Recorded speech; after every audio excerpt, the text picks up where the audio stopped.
ગુજરાતમાં સ્થાનિક સ્વરાજની ચૂંટણી નજીકમાં આવી અને હવે સતત ક્યાંક ને ક્યાંક ભાજપ હોય, કોંગ્રેસ હોય કે પછી આમ આદમી પાર્ટી હોય, એમાં ભંગાણ આપણને દેખાઈ રહ્યું છે.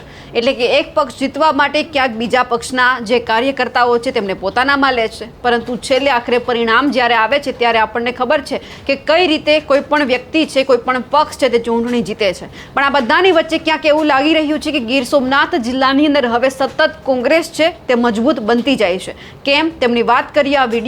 નમસ્કાર, આપ જોઈ રહ્યા છો નિર્ભય ન્યૂઝ અને હું છું આપની સાથે રિદ્ધિ. સ્થાનિક સ્વરાજની ચૂંટણીનું જ્યારથી બ્યુગલ ફૂંકાયું છે ત્યારથી હરેક નેતા એવું ઈચ્છે છે કે એમના થકી બીજા પક્ષના જે કાર્યકર્તા છે એ પોતાના પક્ષમાં જોડાય, એટલા માટે પક્ષને તેઓ એવું કહી શકે કે અમે આટલા કાર્યકર્તાને આપણા પક્ષમાં લીધા છે. પણ ખરેખર સવાલ એ થતો હોય છે કે જો ભાજપ કે આમ આદમી પાર્ટીમાંથી કોઈ કાર્યકર્તા કોંગ્રેસમાં જોડાય છે, કોંગ્રેસમાંથી ભાજપ કે આમ આદમી પાર્ટીમાં જોડાય છે, ત્યારે સવાલ એ થાય છે કે પક્ષની વિચારધારાની સાથે તેઓ જોડાય છે કે કોઈ વ્યક્તિ એમને લઈને ગયું છે એમની વિચારધારાની સાથે જોડાય છે. વાત એટલા માટે કરવી પડી રહી છે કારણ કે ગીર સોમનાથ જિલ્લાની અંદર સતત આમ આદમી પાર્ટી છે, ભાજપ છે, એમાં ગાબડું પડી રહ્યું છે. ભાજપ હોય કે આમ આદમી પાર્ટી, એમના જે કાર્યકર્તાઓ છે કોંગ્રેસમાં જોડાઈ રહ્યા છે. હવે જ્યારે વિમલ ચુડાસમાની હાજરીમાં આપણે જોયું કે સતત છેલ્લા લાંબા સમયથી જે આમ આદમી પાર્ટીના કાર્યકર્તા છે, ભાજપના છે, એ કોંગ્રેસમાં જોડાઈ રહ્યા છે, તો પછી આમનું કારણ શું છે? કોંગ્રેસમાં જોડાઈ રહ્યા છે કે પછી ખરેખર વિમલ ચુડાસમા છે કે પછી એમની જે જનસેવા છે એમના થકી જોડાઈ રહ્યા છે? જ્યારે મેં વિમલ ચુડાસમા સાથે વાત કરી ત્યારે એમણે કહ્યું કે આ તમામ જે કાર્યકર્તા છે, હું જે કામ કરી રહ્યો છું એ મારી જે વિચારધારા છે એમની પ્રેરિત થઈ અને આ તમામ લોકો મારી સાથે જોડાઈ રહ્યા છે, કોંગ્રેસ સાથે જોડાઈ રહ્યા છે, એટલે સતત જે આમ આદમી પાર્ટી છે, ભાજપ છે, એમાં ગાબડું પડી રહ્યું છે. આ બધાની વચ્ચે મેં જ્યારે વિમલ ચુડાસમા સાથે વાત કરી તે સાંભળીએ.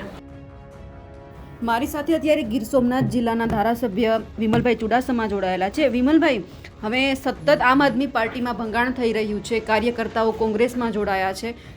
અત્યારે ફરી એક વખત જે સમાચાર સામે આવ્યા કે જ્યારે કોંગ્રેસની અંદર ફરી એકવાર આમ આદમી પાર્ટીના કાર્યકરો જોડાય છે, કઈ વિચારધારાની સાથે આ લોકો જોડાઈ રહ્યા છે?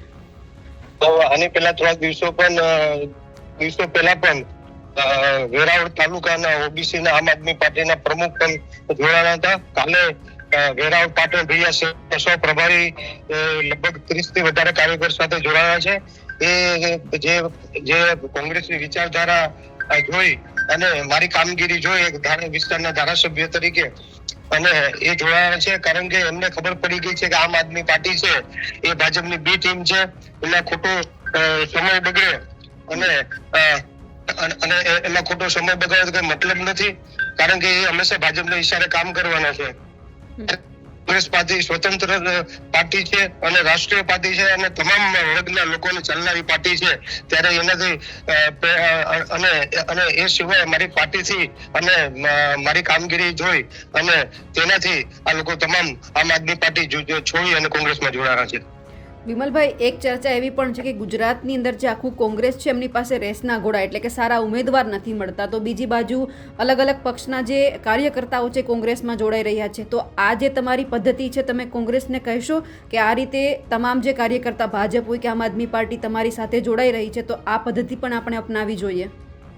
સમગ્ર ગુજરાતમાં આ પદ્ધતિ તમામ કોંગ્રેસ પાર્ટી દ્વારા અમારા પ્રદેશ પ્રમુખ અમિતભાઈ ચાવડા દ્વારા અપનાવવામાં આવી રહી છે અને તમામ લોકો સમગ્ર ગુજરાતમાંથી જોડાઈ રહ્યા છે. થોડાક દિવસો પહેલા તમે જોવો તો જુનાગઢમાં જોડાણા હતા, થોડાક દિવસો પહેલા તમે જોવો તો સમગ્ર ગુજરાતમાંથી પણ જોડાણા હતા. વચમાં તમે જે અલગ અલગ પાર્ટીના જે વિશ્વ હિન્દુ પરિષદના પ્રમુખ પણ એ પણ જોડાયા હતા. તમામ પાર્ટીના લોકો છે એ કોંગ્રેસમાં જોડાઈ રહ્યા છે. આ તો ભારતીય જનતા પાર્ટી અફવા ફેલાવી રહી છે અને અમારી પાર્ટીમાં તમામ રેસના ઘોડા છે અને રેસના ઘોડા તરીકે જ કામ કરી રહ્યા છે અને એ તો ભાજપ ખોટી રીતે બદનામ કરી રહી છે. કારણ કે ભાજપે આટલા સમયથી કઈ કામગીરી નથી કરી, ખાલી મોટી મોટી જાહેરાતો કરી છે. એટલે કોંગ્રેસ તરફ લોકો વળી રહ્યા છે અને કોંગ્રેસ નું સારામાં સારું પ્રદર્શન સમગ્ર ગુજરાતમાં થવાનું છે અને 2027માં પણ સારામાં સારું રિઝલ્ટ કોંગ્રેસ લઈ આવવાની છે.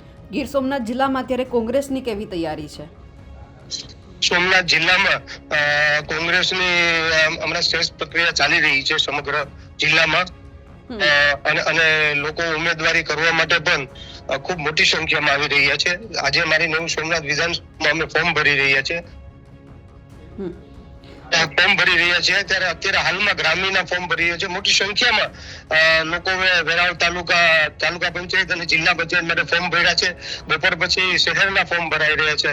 એટલે મોટી સંખ્યામાં લોકો કોંગ્રેસ પાર્ટી માટે ટિકિટ માંગી રહ્યા છે અને ટિકિટ લેવા માટે કોંગ્રેસ પાર્ટીમાં એક લાંબી રેસ લાગી રહી છે, જેનાથી સારામાં સારા ઉમેદવાર ગોતી અને પ્રદેશમાંથી ટિકિટ આપવામાં આવશે, જેનાથી કોંગ્રેસની તાલુકા, જિલ્લા પંચાયત, નગરપાલિકા બની શકે. આમ આદમી પાર્ટીનું વર્ચસ્વ કેવું છે એ જગ્યા ઉપર? આમ આદમી પાર્ટીનું અમારે વર્ચસ્વ છે નહીં. લોકો એમને ઓળખી ગયા છે. 2022માં જયારે ચૂંટણી લડવા આવ્યા ત્યારે મોટી મોટી વાતો કરી, ચૂંટણી દેખાડા નથી અને ખાસ કરીને એ સાબિત થઈ ગયું છે કે આમ આદમી પાર્ટી છે, ભાજપની બી ટીમ છે, એમના ઈશારે ચાલી રહી છે. એટલે લોકો ઓળખી ગયા છે અને લોકોને કામ કરવાનો વ્યક્તિ જોઈએ છે. એટલે લોકો મને પસંદ છે. એટલે તો આ ઇતિહાસ રચ્યો છે કે સોમનાથમાં એક જ પાર્ટીમાંથી બીજી કોઈ ધારાસભ્ય બન્યો તો હું એક જ બન્યો છું કે સોમનાથના સાનિધ્યમાં બે વાર એક પાર્ટીમાંથી ધારાસભ્ય બન્યો છે. દાદાના બે વાર આશીર્વાદ છે. હજી પણ લોકો ખૂબ પ્રેમ કરી રહ્યા છે. લોકો મારી સાથે છે. એના કારણે કોંગ્રેસ પાર્ટી અને મારી કામગીરીના હિસાબે લોકો મારી સાથે જોડાઈ રહ્યા છે. હજુ પણ એવી ચર્ચા છે કે ઘણા કાર્યકર્તા એવા છે કે જે કોંગ્રેસમાં જોડાવાના છે. એ કોઈ વાત તમારી પાસે આવી છે? એવી ચર્ચા થઈ રહી છે. ઘણા બધા આમ આદમી પાર્ટીના પણ લોકો અને ભારતીય જનતા પાર્ટીના લોકો પણ અમારો સંપર્ક કરી રહ્યા છે. એ લોકો જોડાવા માંગે છે, કારણ કે જે પ્રમાણે તાલુકા પંચાયત, જિલ્લા પંચાયત અને નગરપાલિકાનું વેરાવળ પાટણ ભીડિયા નગરપાલિકાની જે કામગીરી છે સંપૂર્ણ રીતે નિષ્ફળ ગઈ છે.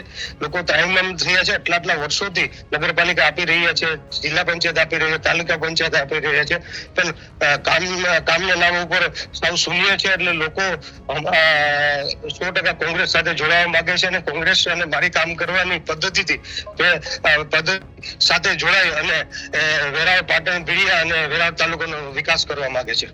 બિલકુલ વિમલભાઈ, આપ અમારી સાથે જોડાયા, આપનો ખૂબ ખૂબ આભાર. ગીર સોમનાથ જિલ્લાના ધારાસભ્ય વિમલ ચુડાસમાએ જ્યારે નિર્ભય ન્યૂઝ સાથે આ વાત કરી ત્યારે સૌથી પહેલા સવાલ એ થયો કે જો આ જ રીતે કોંગ્રેસના અલગ અલગ ધારાસભ્ય છે મજબૂત હશે તો પછી આવનાર સમયની અંદર કોંગ્રેસ પણ મજબૂત થશે, કારણ કે ભલે નેતા સાથે જોડાયા હોય પણ એ નેતા તો પછી કોંગ્રેસ પક્ષ સાથે જોડાયેલા જ છે. આ બધાની વચ્ચે વિમલ ચુડાસમાએ જે વાત કરી આમ આદમી પાર્ટીને લઈને, તેમને લઈ આપ શું માનો છો? કમેન્ટ કરીને ચોક્કસથી જણાવજો. સાથે જ અમારી નિર્ભય ન્યૂઝ ચેનલને લાઇક, શેર અને સબસ્ક્રાઇબ કરવાનું ભૂલશો નહીં. નમસ્કાર.